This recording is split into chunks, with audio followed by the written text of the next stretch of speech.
After more than a month in therapy at Madonna Rehabilitation Hospitals, Tyler Curnes is back in his glass workshop, Main Street Studios in Elkhorn, Nebraska, just in time for the new year.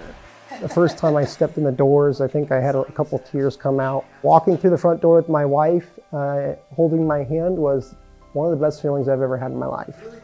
Diagnosed with Guillain-Barre syndrome in October, the artist was forced to relearn these movements after the disease caused his body to attack his nervous system. With Guillain-Barre, not everyone's course is going to be the same, so it's difficult to predict. Usually we see it starting from the feet or even in the hands and working its way up. Weakness, sometimes it's accompanied by numbness, tingling, sensory deficits.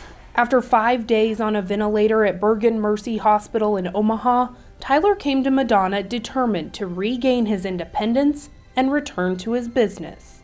When I first got into Madonna, I couldn't move my hands or feet very much. I could lift my legs I could lift my left leg maybe an inch over the bed and my right leg wouldn't move. And my arms were doing a little better than that.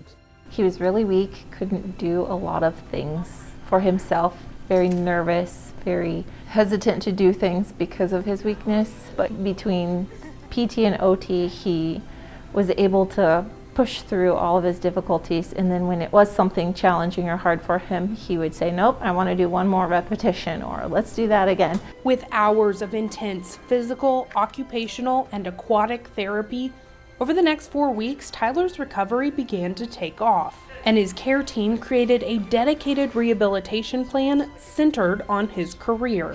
It was very important for Tyler to get back to what he was doing for work. So we got very creative, trying to determine ways to work on his balance and challenge his skills and abilities. Tyler was enrolled in Madonna's specialized work reentry program. He improved his balance and cognition, practicing assembling structures in a variety of shapes, similar to when a client requests a custom piece. Occupational therapy worked with him to simulate glass blowing, the coordination and muscle strength needed to form molten glass into works of art. I was able to create one of the tools he uses at work using a cane and a weight, and we just secured it together, and then he was able to mimic and recreate what he does at work with a little bit extra effort. I made it a little tougher than it would be at work, just to really challenge his balance and challenge those skills to make sure that he would be comfortable and successful when he does go home. Tyler took it a step further by multitasking, teaching his care team about his craft while hard at work. Nearly a month ahead of schedule, Tyler walked out of Madonna. He then hit the ground running in Madonna's Rehabilitation Day outpatient program and will return to work in the new year. They still say I've got 3+ months for my nerves to reconnect fully, and to know that I'm doing that with 3 more months of healing, I'm already this good, helps me know that I'm going to be okay. And that's all thanks to you guys.